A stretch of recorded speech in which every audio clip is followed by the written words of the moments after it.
para talaga sa pamilya. Kaya napakahirap ako po sa Singapore. Pero dahil doon,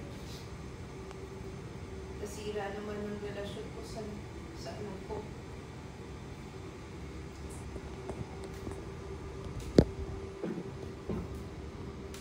Medyo seryoso ka dyan, sir. Medyo seryoso po kayo dyan.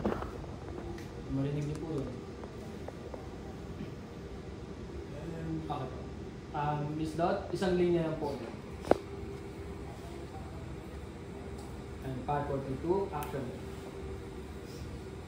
Para nga sa pamilya ko, kaya ako nagsakripisyo sa Singapore para magtrabaho. Pero dahil din doon, nasira din ang relasyon ko sa sarili kong anak. Kamusta na yung anak mo?